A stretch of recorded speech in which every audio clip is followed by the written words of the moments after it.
Hey, this is Purple Haze, and you're watching WGS-TV.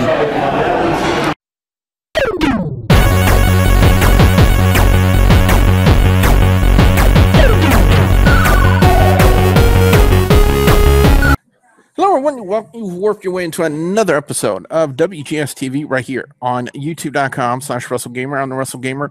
Don't be believe John. This is going to be the NXT review for the week of May 13th, 2015. We start off this week with Solomon Crowe and Baron Corbin. Really wasn't that much of a squash match per se.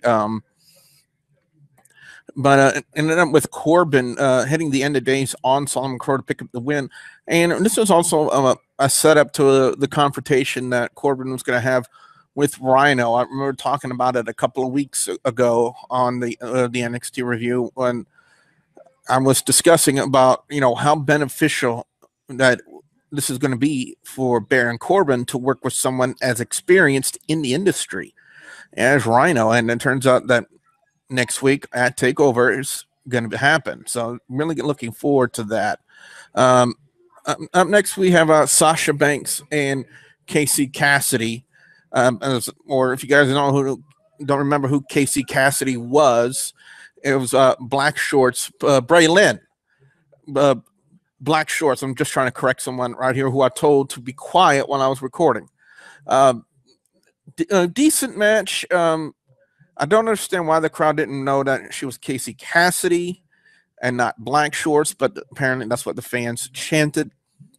Banks will end up locking on the bank statement on Cassidy to pick up the win.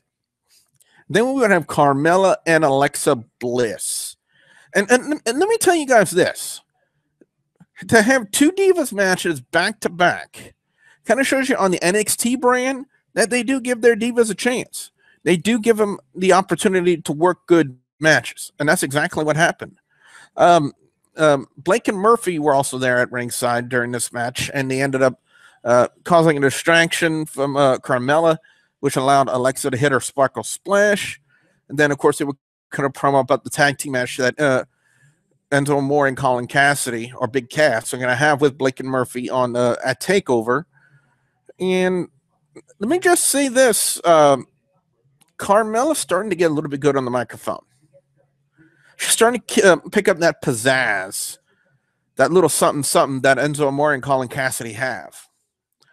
Up next, we would have Hideo Itami and Finn Balor taking on Tyler Breeze and Adam Rose. Excellent tag team match.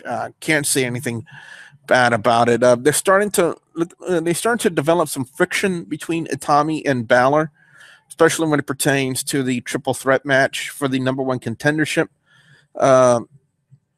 Tyler Breeze would end up capitalizing on the little friction between Itami and Balor, and small packages Itami to pick up the win. They started celebrating. Next, Tyler Breeze takes out Finn Balor, Hideo Itami, and then Adam Rose. I will say this, though.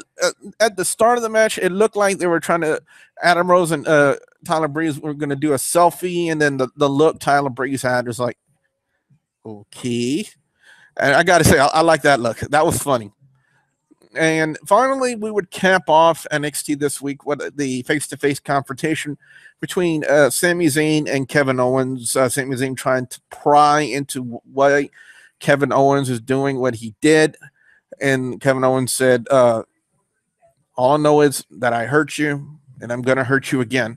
And that's pretty much how they capped off NXT. So I'm really looking forward to what they do next week and TakeOver Unstoppable. Definitely looking forward to that. Overall score on NXT this week is going to get a solid 3.75 out of 5. Best match of the night, got to go to the tag match between Itami, Balor, Breeze, and Adam Rose. Really good match. Really, again, don't have a worse match or segment per se, because NXT has been one of the best-looking brands right now of WWE, and they're really not doing anything wrong. They're doing everything right. I do have one question, though, for you guys out there, and maybe you know who that black guy was, and I'm not saying it to be racist or anything like that. I'm just trying to describe the guy because I have no idea who he is. Apparently, they did a vignette of this guy.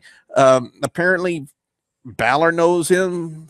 Now now he does look like somebody from Ring of Honor. I can't really remember what his name was, but it definitely looks like somebody from Ring of Honor.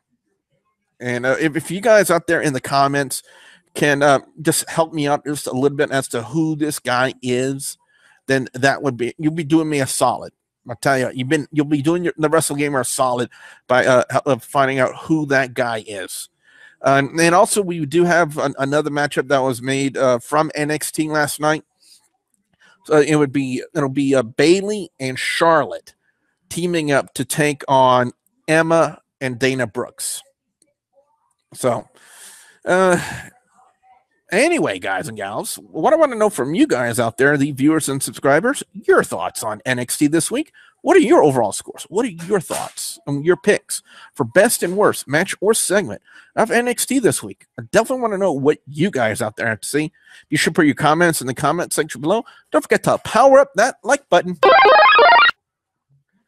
And also, don't forget to check out WGS-TV on social media, on Facebook, Twitter, and Instagram. And also, don't forget to check out my other videos and my Let's Plays, as in particular, as you'll see them in the annotations at the end of this video, and the links will be provided in the description box below. So with that being said, I'm the Wrestle Gamer, WB Jones, saying we'll see you at the next Warp Zone. Oh, my God. Oh, my brain thing. Yeah.